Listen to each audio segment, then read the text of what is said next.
Right, so let's do a quick revision. Markets equilibrate, and when the markets reach equilibrium, we will have supply and demand, quantity supply and quantity demand equal each other, and prices. We will have one price at that point. So, and we looked at the way we could analyze markets. One way is to creating functions, working with functions. As you can see, the first function is supply function, quantity supplied, and second function is demand function, quantity demanded. So naturally, you have prices, positive contribution towards quantities. Yeah, as the price increases, supply increases. As the price increases, demand decreases. So you have negative slope on the function for demand. Now.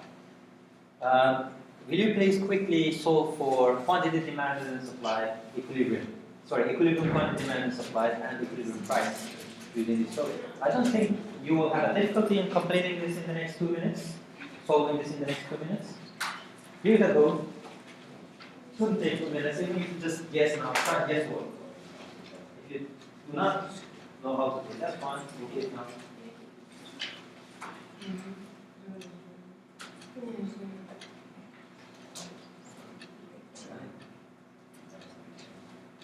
This wasn't strong. It's not just maybe. It's made up number. But I guess no.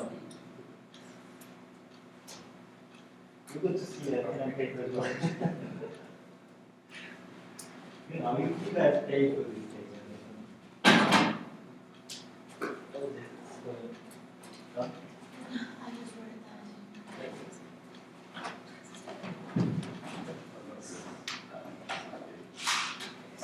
Class, is it? Not that it's you can use it, that's fine. I'm still learning, so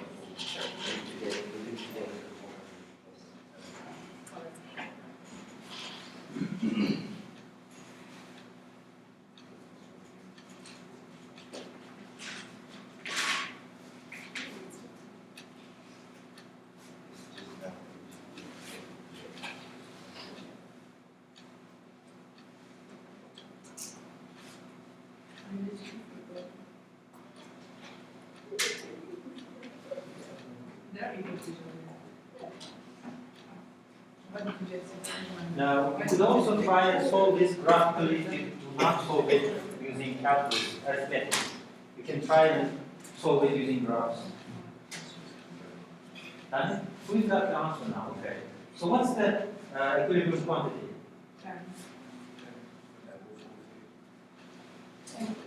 Equilibrium quantity. 440 is equilibrium quantity, yeah? Price is 10 pounds. Equilibrium quantity is 440, the units, yeah? So you have to clearly mention this, especially in the exam. What's the equilibrium quantity, what the price is. Now, next question is to those who think they cannot do it. So how many of you think that you cannot do it, or you have attempted to do it? Raise your hand, don't worry, we'll do it. So everyone is clear? No problem with solving it? So in the morning class, I had a few honest answers, so I showed and explained. But here, I don't see. Yeah, no, that's good. Okay, anyone else? Just to give me an idea of how we're going, how well we're doing. Not because I need to teach you. No, that's it. That's good. Okay, so basically, those who have finished it, you'll have to help me now. So let's do it using graph first, because that's what your problem set is about, using graphs, and then we'll use the rules of arithmetic. So there are functions. Quantity demanded is determined by price in this case, right? And what was the function? Can you tell me what it is?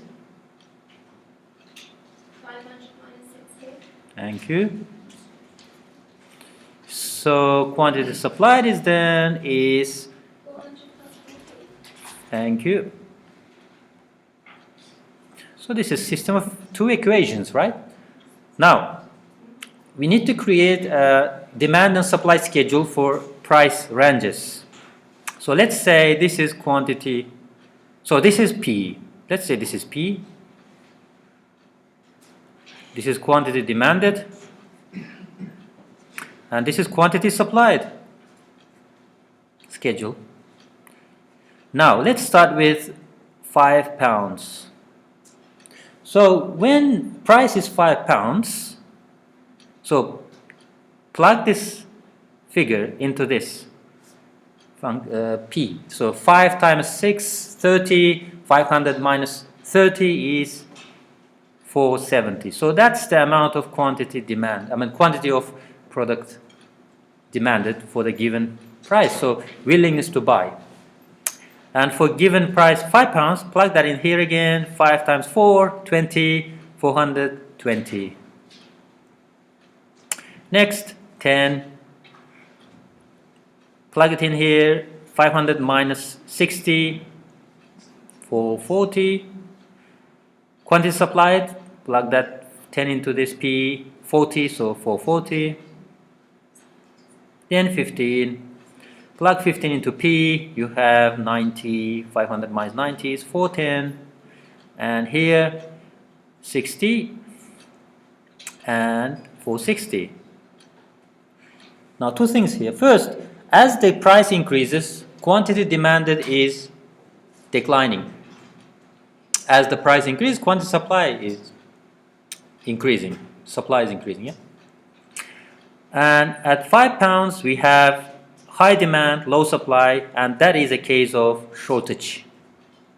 At 10 pounds, however, quantity demand is quantity supplied equal. Quantity demand is equals quantity supplied, basically. Sorry, I'm confusing myself here. So that is the equilibrium point, yeah? This is the equilibrium point where quantity demanded is equal to quantity supplied. At 15, however, we have low demand because it's expensive, right, to buy this good compared to previous periods. So you have quantity supplied higher. Basically, willingness to supply is higher than willingness to demand to buy. So this is a case of surplus. Now let's see this graphically, how it looks in graphs. Now, vertical axis in a demand supply curve is price or quantity? Price. And here, quantity. Usually in practice, price determines quantity rather than the opposite. Yeah, here it's the opposite here. So at 5 pounds, 10 pounds, we evaluate what, sorry, really it should really be 5 here, 10 here, and 15 here. These are actually, this should be something else. This should be the quantities rather. So let's give them equal intervals to make it easier for you to follow. So let's say this tick mark here is marking 410, 20, 30, 40, 50, 60, 70. This is 470. Then first row at 5 pounds, quantity demanded is 470, so it's right here. And at 10 pounds, quantity demand is 440. So that's 1, 2, 3, 4. That 15, we have quantity demanded 410, which is this point here. You see, we only need 3 points, at least 2 points, because it's a straight line, it's easy to draw this. Right? So this is demand schedule, demand curve. And now next one is supply curve. For 5, we have supply, quantity supplied 420, this point here. And for 10 pounds, we have 440, which is this point here. And for 15 pounds, we have 60. So that's this point here. Now, if you connect this 2 points, we get a supply curve, supply line. And this point we call an equilibrium point where quantity supplied is equal to quantity demanded, 440 at 10 pounds. So this is price E, equilibrium price. This is QE, equilibrium quantity. So that's the solution to this problem. Another way is without drawing. If you are asked to do without drawing, then we know that the condition for equilibrium is that the quantity supply is quantity demand equal. Quantity supply is equal to quantity demanded. So just use this principle to equate these two functions. This condition, I should say, not principle. Then you will have here, collecting the terms with p's, minus 6p, minus 4p equals 400 minus 500, yeah? Then this will basically be 10p equals 100. You see the minus sign, so dividing both sides by minus 1 gives us this. So the price is now equal to 10 pounds. Now plug this price value into any of these equations here. Plug it into any of these. You get the quantity supply or demand. So quantity supply, quantity demanded will then be 450 units of this good. So, spend an hour a week on economics, an hour a week on another thing. So do it, you have 5 courses, let's say, you spend 5 hours a week on this. Certainly it will help you. Not much, for 1 hour. Obviously towards the exam you spend more, I guess, but not to spend even more towards the exam, you just spend some time. Very little amount of time is enough. I mean, you don't have to spend so much. Okay, any questions on this? This was a quick revision, hopefully. For those who missed it, class last time will also be helpful.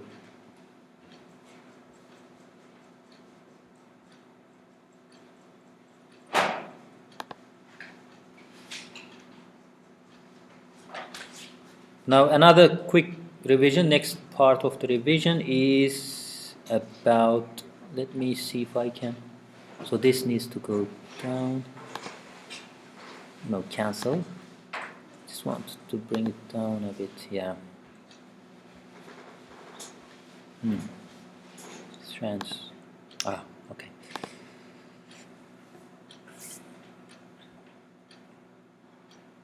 So what are the factors that shift the demand curve and supply curve? So let's start with factors that shift the demand curve to the right. One factor, a person. Okay, go on. Speculation. Sorry? Speculation. Yes, expectations of prices, right? Is more likely to be. I was thinking more on what happens in the future. Yeah, expectations of other. Basically, speculation is based on expectations. So you can obviously, if it's about not price but other factors or other expectations, you can also consider it to be speculation separately rather than just saying expectations. Okay, so give an example of a case which causes the demand curve to the right, to move to the right. The housing market. Okay.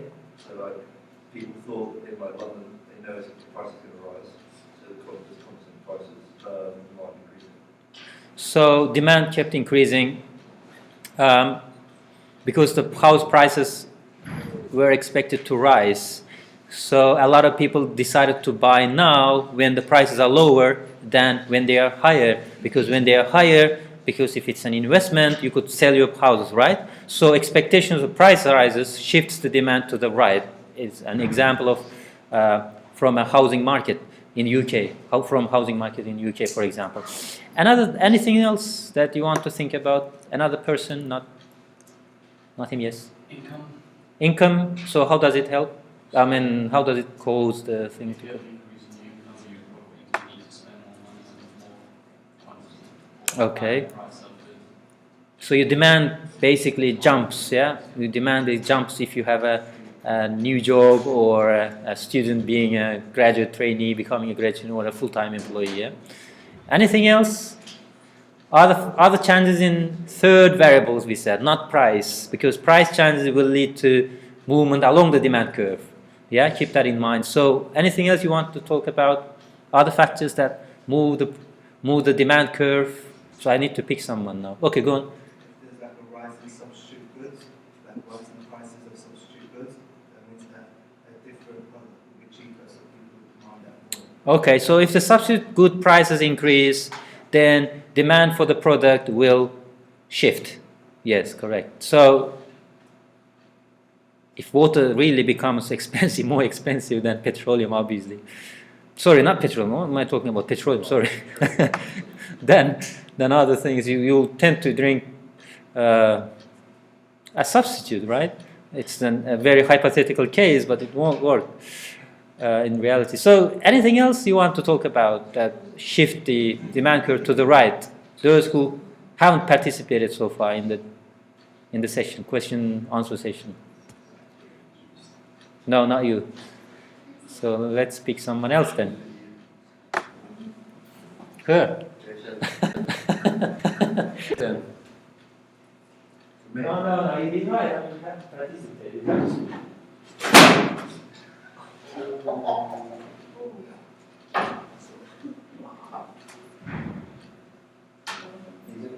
Is it working? It's working. I hope you insured it. Have an insurance. Okay, go ahead. What do you think? Maybe your colleague or your friend or Government necessities. Huh? Sorry? Government necessities. Government necessities. So government forces by looks like there's like in World War II, the unmade but like gas masks, like you're forced to buy that product to one country. Okay. No, I mean, let's think about free economy. This is correct. But free market where the government doesn't have a hand in the decision you make. So you can think of government providing subsidy, providing subsidy to electric car purchase, for example. Demand for these cars will certainly boost, government intervention. In the free market, for example, if you're interested in buying a Toyota hybrid car, you get a £5,000 subsidy, I think. So a 25,000 car will be 20,000. And also interest-free loan. So these are for the purpose of stimulating the demand for these goods, right? So the demand shifts to the right for these goods, and will go backwards for the diesel cars and petroleum cars, right? Someone who is trying to buy a BMW, 30, 40,000 will probably buy Tesla if government says, give you 50% discount. That discount comes out of the pockets of government usually.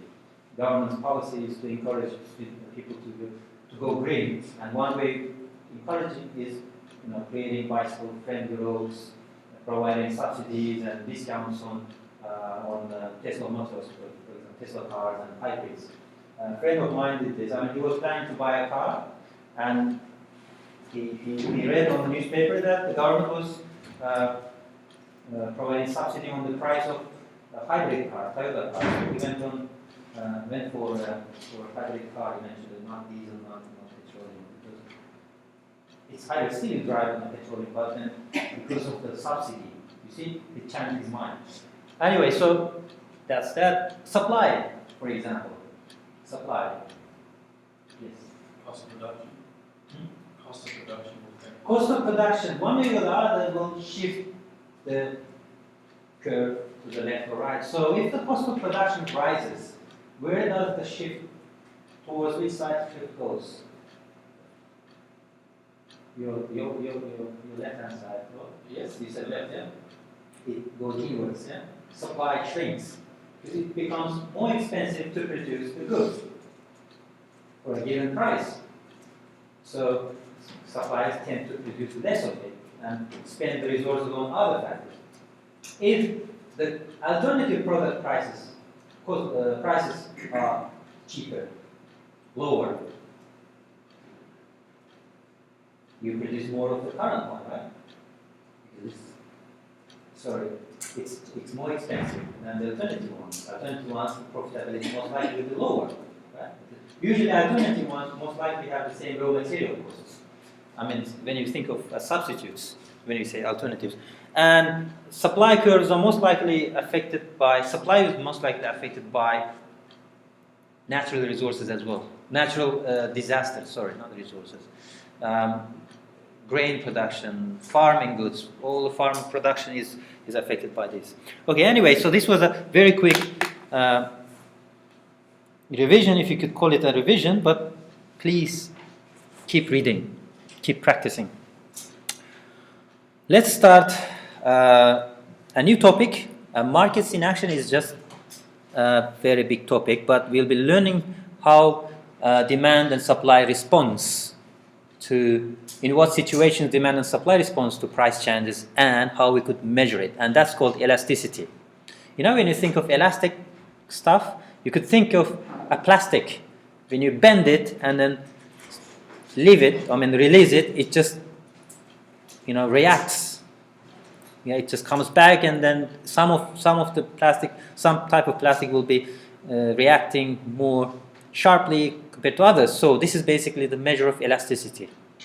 So you could measure how much it bends and how much it responds using a term called elasticity, and we apply that in economics to measure the response of demand and supply to factors, changing factors. So we could be interested in how demand and supply react to natural disasters, or income increases, or price increases, or many other factors you can think of. But more interesting of all this is the price elasticity of demand. What's basically price elasticity of demand measures the responsiveness of demand to changes in prices.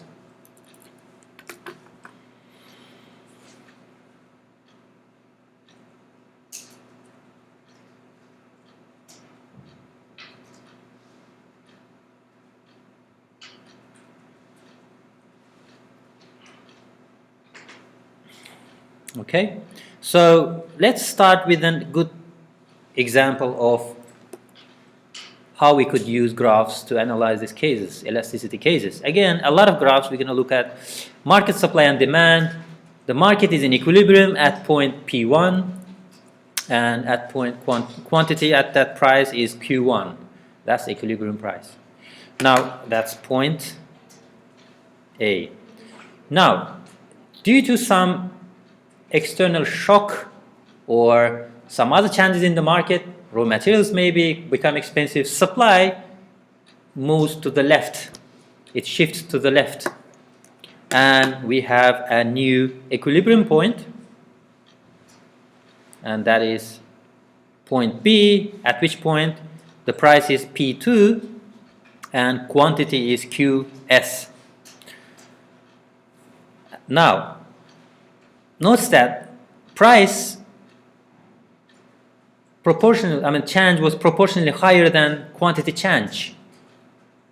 Can you see that? Is it visible? The price rise is higher than the quantity change, quantity decline, right? Now, let's assume there is another demand curve, and this is the purple one now, D prime. If you think of point A as the original equilibrium point, with this demand curve, that's also the original equilibrium point. And when the supply shifted to the left, we have that new equilibrium point C using the purple demand curve. That's the D prime. And at that point, the P3 is the equilibrium price and Q3 is the equilibrium quantity. Now, notice one thing here. The rise in the price from P1 to P3 is smaller compared to the decrease in the quantity from quantity 1 to quantity 3. Can you see that, guys? The rise, so we're looking at this curve for now, this purple curve. So the rise in the price from P1 to P3 because of shift in the demand supply is quite small, but decline in the quantity, as you can see, is large. While if you look at the D curve, the gray curve, is it gray here? Yeah. The rise in the price was larger proportionately than the quantity supply decline, quantity in the equilibrium declined. Yeah. So the reaction of demand is different in each case, and that all depends on shape of the demand curve. And what determines the demand shape is something that we're going to look at. Demand curve shape. Demand curve, in one case, the D D, I mean in the first case, is steeper than the purple one. Is it purple? Am I color? D prime, yeah? Demand curve D prime is flatter than the other one, than the gray one. As a result, the responsiveness of demand to price changes is also different. Now I'm gonna jump a bit ahead and then tell you what it is. Basically, this is the next few slides topic. But anyway, the demand for goods under the first scenario, when the demand was steeper, is inelastic. So we call it price inelastic demand. Price inelastic demand. When the when you have price inelastic demand for goods, the higher rise in price doesn't give a proportionately high decline in quantity. It gives lower decline in quantity, proportionately lower decline in quantity. While if the demand for the good is flat, in other words, elastic, then a slight increase in price leads to big decline in demand, quantity demanded. So that's the second case here. Are you following me, guys? Yeah?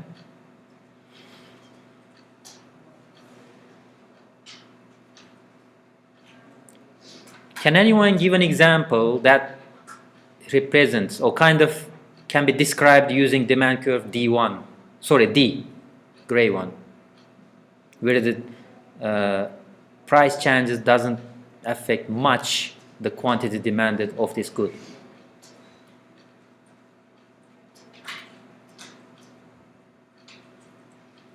Any practical examples? You see prices increasing, price basically doubled from P1 to P2, but quantity didn't decline, didn't decline by half. It just declined but didn't go down by half. It didn't double down basically. Do you call it double down? Is it just U-turn? Is it double down?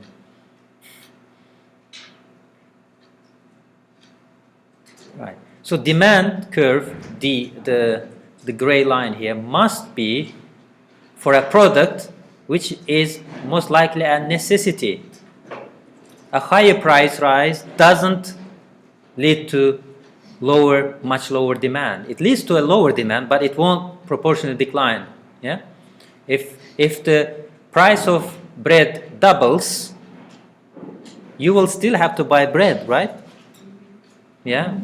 So demand for bread is price inelastic in some way. Now look at the second curve, D prime, where the price rise is from P1 to P3. Slight price increase, slight, not much. But there's a proportionately much higher decline in demand from Q1 to Q3. And this must be a good which is not a necessity. Could also be luxury, but not a necessity, definitely. So think about holiday packages. Price increases from P1 to P3 from, let's say, £50 to £60. You will be thinking, maybe I should choose some other destination. So people started thinking, because £60 a night is going to be £300 a week if your week is a 5-day, for example, yeah? So you will be, and then like you, many other customers will be thinking, I should switch because there are a lot of substitutes, a lot of other locations which are cheaper, right? You could go in the UK as well, UK holiday spots as well, rather than going abroad, for example. So the demand curve D is representing a good for which demand is elastic. It's easy to change your mind when the price increases or decreases for these goods. So these must not be unnecessary goods. Clear, guys? Yeah? Graphical analysis of demand for various goods, types of goods. Okay. Now, how do we measure it? As economists, we want to have a measure of responsiveness of demand and supply to price changes. It's a ratio, basically. Elasticity is measured by a ratio And basically, percentage change in quantity demanded is divided by percentage change in price that brought it about. So measurement is given below under the measurement column. Sorry, title: proportionate percentage change in quantity demanded over percentage change in quantity. Sorry, price. Now, when we think about percentages, it's not the percentage that we usually use. I'll tell you what it is basically. It's not the percentage that we calculate usually. It's a slightly different percentage method. Calculating the percentage here is slightly different. Because we are dealing with percentages, we are going to ignore prices, whether it's pounds, dollars, and then quantities. Because we are comparing price changes with, we are measuring the response of price changes to response of demand to price changes, and we ignore and always use percentages, which is a good thing. We are interested in by how many percentage points demand changes when there's a percentage point increase in price, for example. This is an easy measure, rather than saying when the price increases from £10 to £5 or decreases from £10 to £5. What's the demand kind of thing? It's very hard to compare this with other goods. When you're comparing elasticity, the responsiveness of demand to price change and supply to price change, it's easy to compare percentages. It will be difficult to say when the price of cars increased from 20,000 to 25,000, the demand declined by 100 units, and then compare it with price changes in bicycles. I mean, it is very hard to compare this in the responsiveness of demand. Easier to do with percentages. When percentage increase, there's a percentage decline, and both of them quoted in percentages. That's an easy method. So we always use percentage or proportion changes. And also, it also enables us to assess how big the change in price or quantity as well. Think of a pound increase in the price of salt and a pound increase in the price of a laptop. A pound increase in the price of laptop won't bring any percentage increase or decrease, and won't have any effect on the demand. But a pound increase will certainly have effect on the demand for salt, for example, or bread. So again, working with percentages helps us in this case, because first one has a greater percentage increase. Yeah, £1 increase just doesn't help us to assess the response of demand.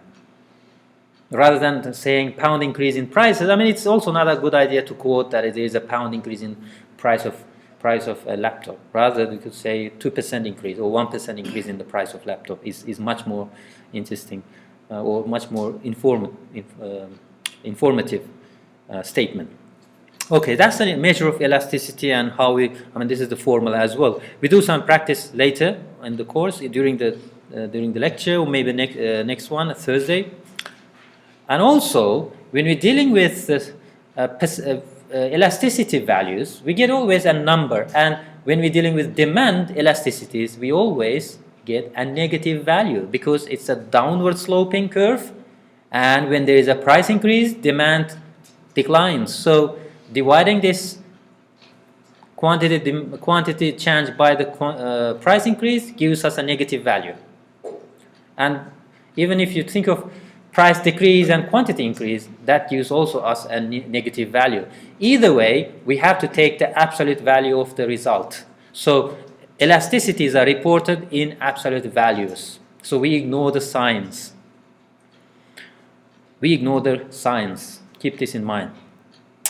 Now, this is when you calculate it, this is what you get. Elasticity will be in the range from -infinity to 0, but we always take the absolute value. So it could be a positive infinity when you take the absolute value. So it could be 100, it could be a million, and it could also be 0.0001, something close to 0, right? Okay, but we always work with absolute values. Now, There are three cases of elasticity, special cases, where, and also depends on the, it also determines the interpretation of elasticities. If elasticity value that you calculated is greater than 1, the demand is elastic. So demand is price elastic. But demand is price inelastic if it is less than 1. Oh, this is wrong. This is less than 1. This is a typo, sorry. Demand is inelastic if elasticity value is less than 1. And we also have a case of unit elasticity, where the two proportionate changes are equal. So if there is a 10% increase in price, there is a 10% decrease in quantity demanded, that equals 1. So that's a unit elasticity. But in the case of inelastic demand, for a high, for a 10% increase in price, they will be lower than 10% decrease in quantity. Lower than 10%. That's why you get a lower value than 1.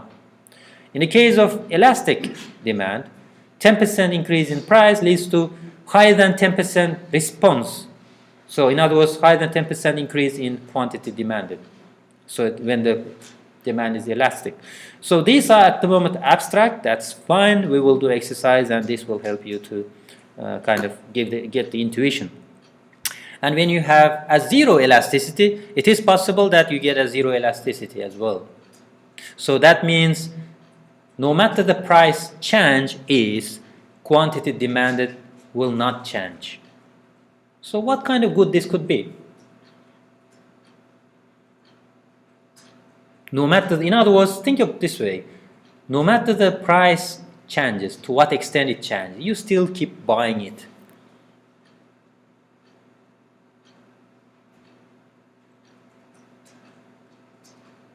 Any idea? You can think of hypothetical economy as well. This could probably exist in hypothetical economy, hypothetical case only.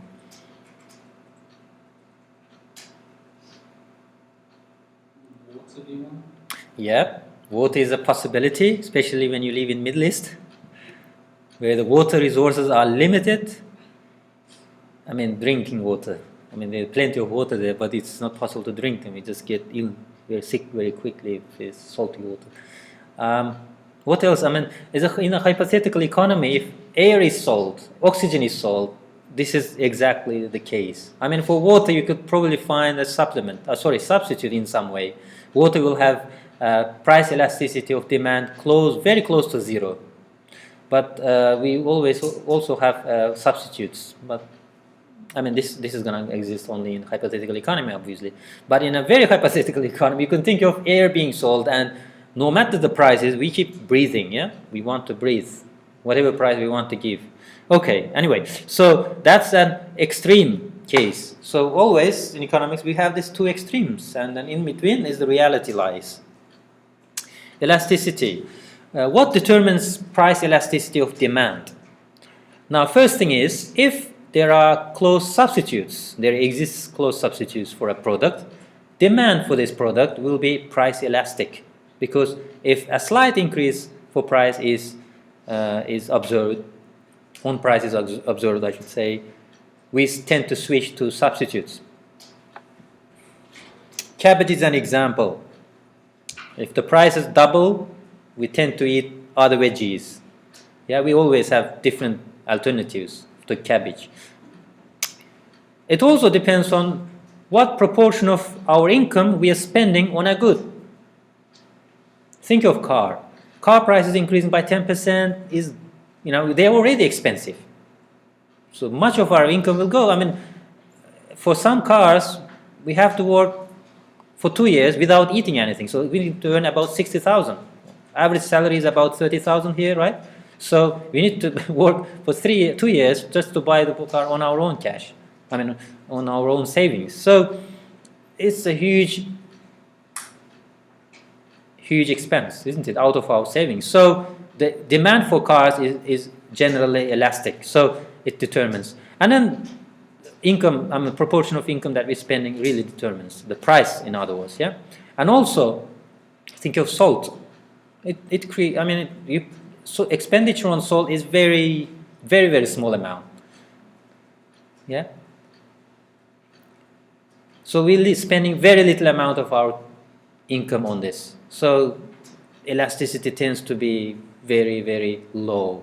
So demand for this salt is inelastic in general. It's also a necessity, by the way.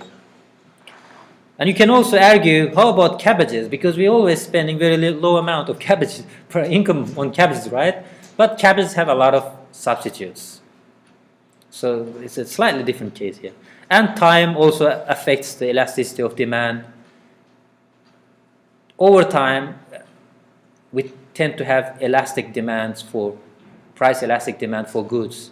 So in 70s, early 70s, between 72 and 75, oil prices increased sharply in the US and in the UK as well because of blockade, OPEC blockade, it's not blockade, OPEC embargo on oil exports to the West, and the West didn't have enough resources itself, so the prices went up sharply. In the short run, within 2 or 3 months, the effect was significant, but people, because of the work they had to go, distance they had to travel, they still drove cars. So there was still demand for cars. However, demand for cars and oil changed the following year because of more efficient cars. And you see elasticity changed over time with demand changing and different alternatives coming up into the market. Yeah. So time determines the change in determines the elasticity as well. Okay. Any questions on this? No. Now next we have some, let's say, thought-provoking questions. Very simple questions, but I want to ask you to focus on the first question first. What will the price elasticity of demand for holidays in Crete be greater than, why, sorry, greater than that for holidays in general? So why elasticity is high for a holiday in Crete?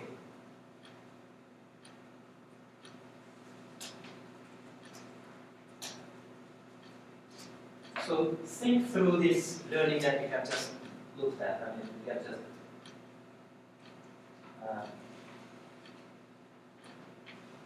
just learned the things that we have just learned. Anyone else? We have one participant. You need to answer the question, but I want more participation, wider participation, rather than focusing on a small number of students. Everyone paid the same amount of money I guess you should get the same amount of response and opportunity to learn. So anyone wants to challenge themselves and answer this question? It's not a challenging question, is it? It's a very simple question. Are you okay? Yeah. Anyone else? Yes. Crete? Crete is a location for holidays. So think of this as, let's say, as some nice island. Yeah. So holiday in an island. Demand for holiday in an island. It's a location, geographical location. You can replace the word Crete with Spain. So why will the price elasticity of demand for holidays in Spain be greater than that for holidays in general? In the first place, do you think demand for holiday in Spain is elastic? Do you think? That's when the price elasticity is greater than 1. Do you think it's elastic? It isn't it? Because once the holiday packages for Spain are expensive, you tend to switch to Greece or Turkey or Tunisia or something. So there's always a substitute, right? So there's a substitute for holiday packages in Spain, than holidays in general. So it's less elastic. There's a less elastic demand for holidays in general because holidays substitute what? Staying at home. Yeah?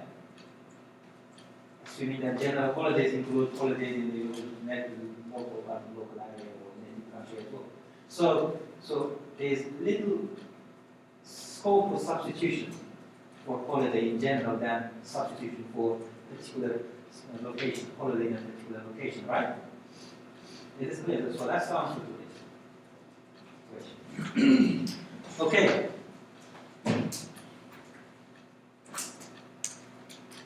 So is this difference the result? So the difference in the elasticity of demand for holiday in Crete and demand elasticity in demand for holiday in general.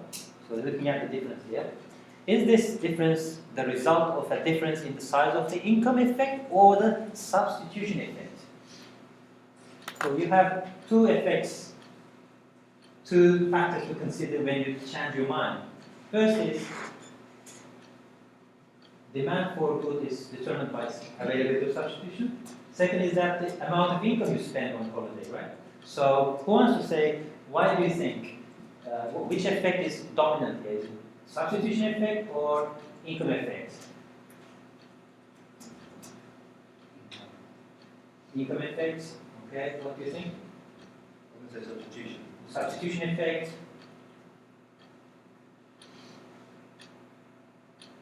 Anyone else? Which side do you want to take? Go on. We'll ask them why they think the substitution and income in a minute, but before that we want to hear from others. Are you sure you're learning, guys? Or you just don't want to answer it because it's a lot of students, I don't want to say something might be wrong. Yeah, because I was a student as well. Quick. Okay, why do you think it's an income effect, for example? Because if you have a big change in your income, you're more likely to spend it on something better than holiday increase or go somewhere further. Okay, take an answer. Okay, what do you think? I think although the income effect has an effect, because as you said, the price. If you're looking to go to Crete, specifically there are like you would go to Crete, you would, holidays in general, you can go to the whole world. So sort of as you're saying, if you want to go to Crete, you don't go to Crete, whether it's £400 or £500 or £1 million. So, yeah, both. I would have said that both have answers, but the substitution effect, the dominant one is substitution effect, because when you want to substitute, when the price is greater, then greater, the price basically increases for holidays in Crete, then you always have location. Another location, plenty of different locations. So you substitute it out, but holidays in general, the substitution is low. Yeah. Substitution for holiday in general is probably staying home. An alternative is to stay home, right? It's not even a substitution. The alternative is to work, stay home, or a holiday. So the elasticity the reason elasticity demand for holiday in Crete is high is because there is a lot of substitution. Substitute for holiday in Crete. This could include holiday in Spain, holiday in Germany, holiday in Tunisia, holiday in Australia, New Zealand. So you could always substitute packages. And remember, elasticity is high when the demand is flat-lined. So slight price change leads to a greater change in quantity demand, decline in quantity demand, because a lot of people go to purchase other substitutes, alternatives. Yeah? Okay, substitution effect is higher in this case. Okay, what could holiday companies do, suppliers of holidays, for example, in Crete can do to reduce this higher price elasticity? What could they do in practice? Okay, one answer is ready, so one more. Second, what could you do as a business manager if you have a holiday resort in Spain and you're just worried that people are substituting out your holiday package? What you need to do so that they come to you, not someone else? Think about it through that business perspective. No? Only something here? I know you know it, but you don't want to tell me. Quick. Let's see someone. Let's go to that gentleman at the back. Give us your ideas. I just joined the class, but I was saying just lower the price of someone So lower the price. incentives. Yes. Okay. Lower the price. That's one. And incentives. Why you guys are quiet then? I mean, this is the correct answer. Okay. One. What else? The second one. Offer some special offers that compete in another place. If you offer something else, you offer an additional but in a different way. Packages. Yeah. But offer the package holidays rather than just the. So the add-ons. Yeah. Anything else? When you do economics and business and merge it together, you will see that the official textbook answer would be advertising, greater advertising, make it known to people. While those substitute, others will come for the first time who see it for the first time. But the answer to this question is plentiful. Yeah, go on. But advertising won't address the fact that they go to Spain to agree. They already know agree. I think what's said about incentives is what price is why they choose to go to Spain to agree. Yeah, no, I'm not saying his answer is wrong. He's right. I mean, the answer to this question, plentiful answer to this question. Reducing price comparatively compared to others, for example, giving incentives, I think he also mentioned. Yeah. Another thing is make it known that it's much better in a way that it convince the people, convince the holiday makers that the treat is better, or create an emotional attachment. You know, when you see a mobile phone that commands a lot of functions but not advertised, and an unknown name, you won't probably buy it. You just buy Samsung, right? But when they advertise it, you tend to buy it. That's what I felt myself when I was interested in mobile phones. There's one plus, a mobile phone called OnePlus. I read about it. They are much better in spec, but until they advertised it, I didn't know what it was. But when they advertised it, just ticked in my head that I should buy that and Samsung because it has 60 gram and all these specs I have never heard in other mainstream brands. So advertising does have a good effect.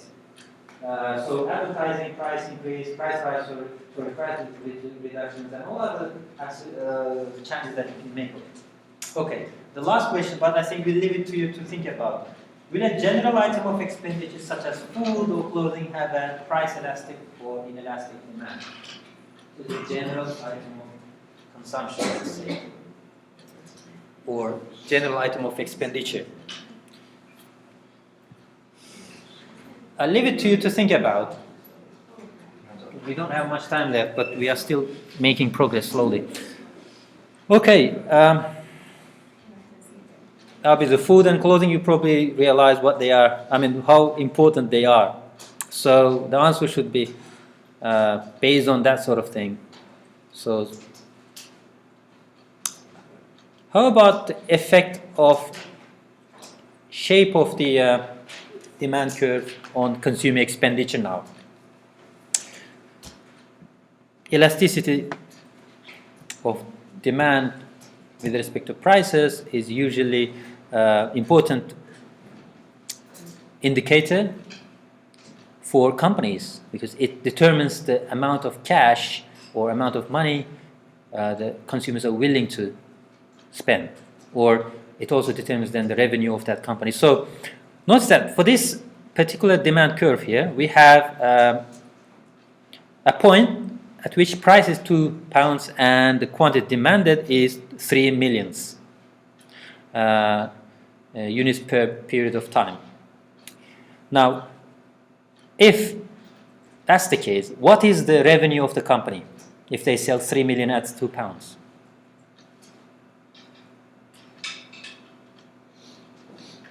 What's the revenue of company if they sell 3 million at £2 each? 6 million, right?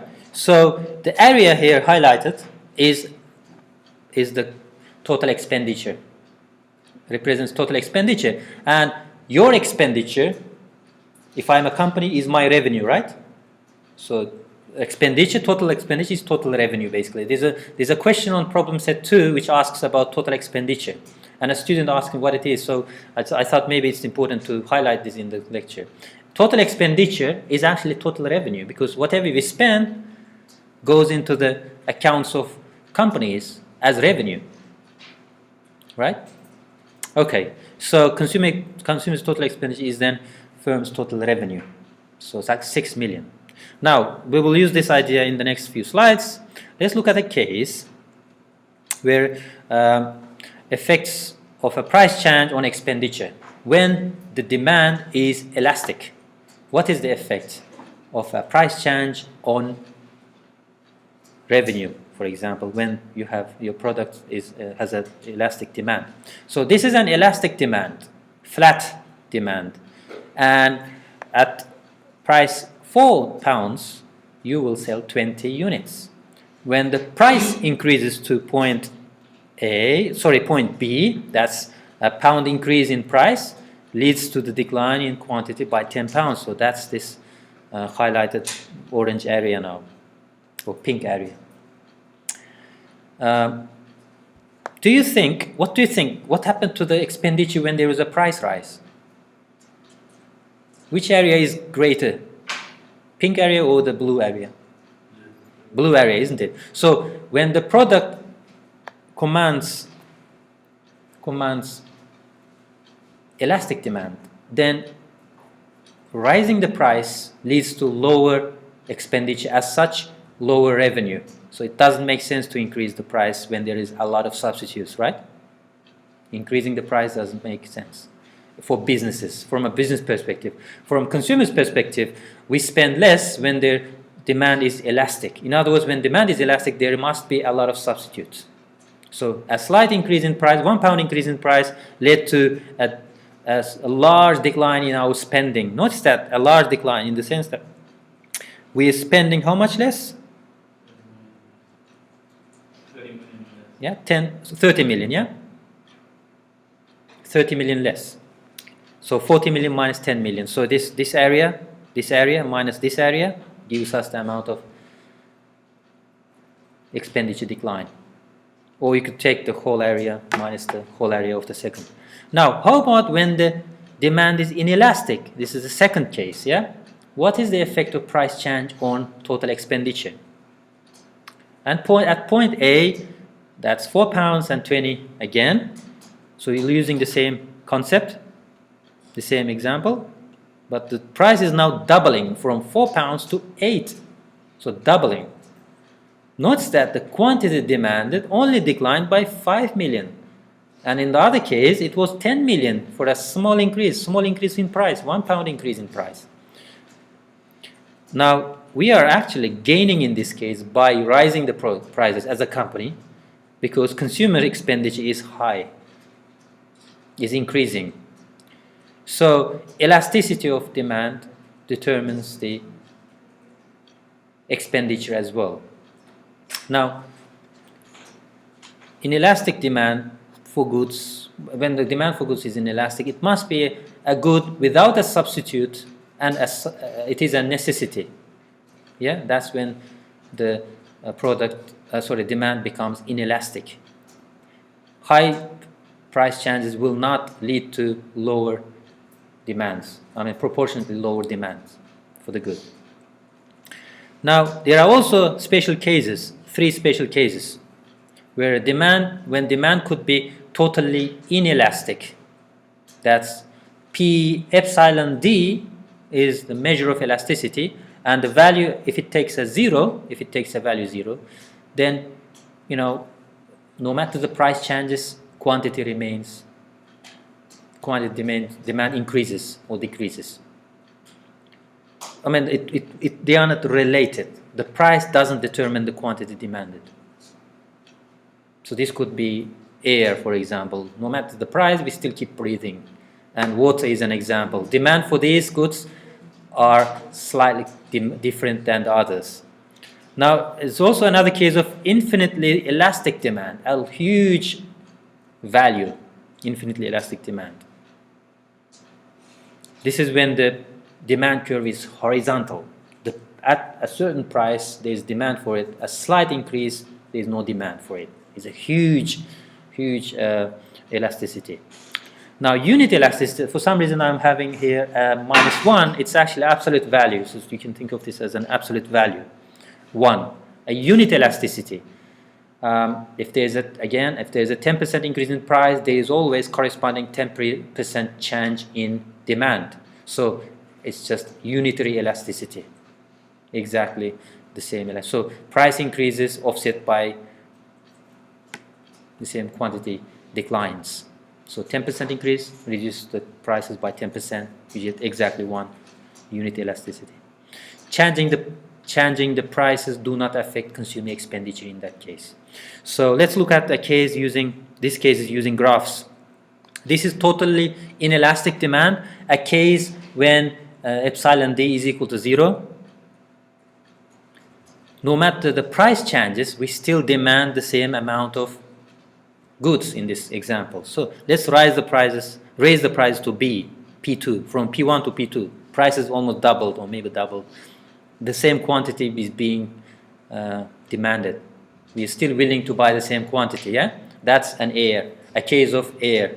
If air is sold, hopefully no one decided to sell air to us, or oxygen, then that's the case. I mean, it possibly be a case, it is the case, if you think of NASA successfully building an economy on Mars. If NASA does this, then people becoming more being more entrepreneurial, they might tend to sell oxygen on Mars if anyone wants to travel to Mars. So you can think of this as a future business idea for future, when we make space travel affordable, then we can establish a living habitat for people on Mars. Then oxygen will definitely be sold in tankers when people want to, go and walk around on Mars, on the land. Okay, on the Mars surface. I mean, I think this is the case in movies now, but I think with NASA's investment in research and development, this will become a reality, and in the end, people may immigrate to Mars to live there and start the business of selling oxygen. Okay, when the demand is inelastic, perfectly inelastic demand, there is no demand. The demand is 0 for prices above that P1, but at P1, quantity increases. So effect on consumer expenditure is always, positive in this case. I mean, there is not much change here, right? There's a huge amount of this infinity is not a number usually. We tend to describe this theoretical extreme. So there are two theoretical extremes. One is the case when the elasticity of demand is 0. Another one is infinite. So they do not exist in reality. But these are two nice extremes. In between lies the real cases. So real cases possible is this one here, unit elastic demand. That's when price elasticity is equal to 1. In that case, price changes will have the same, give us the same expenditures. So look at this case here where the price is £20 and quantity demanded is 40. Now say the price changes to point B. At point B now, price changes to 8, so it's a decline, price decline, and quantity demanded is 100. Notice that the expenditure is the same in both cases. In the first case, it's 80, 20 times 40, 800. And in the second case, it's also 800. So expenditure is the same. That's when the elasticity of demand is unitary. So reducing or changing the price is not going to lead to any change in the behavior of customers spending, right? Now, this is a very special case, and very rarely you could have products with this unit elasticity of demand. This is called rectangular parabola, theoretical extreme again. But you could see for some periods the elasticity could be the same, unitary. But elasticity do not remain constant. In some period, elasticity for goods could be higher in other periods, it could be different. So it really depends on the availability of goods in the market, yeah? And we'll discuss this in the next lecture. For now, I think this is enough, but there is another point here, another slide here where you have to think about some issues here. Please look at the slides, I'll upload them, I'll try to upload them in advance. If you think you can print them out and then, but do not use the laptops. I mean, I still see people looking at the laptops. Some are typing, which gives me an indication that you are taking notes. Some are just staring at them. So it doesn't help you, basically, in the end. Let me do your attendance count.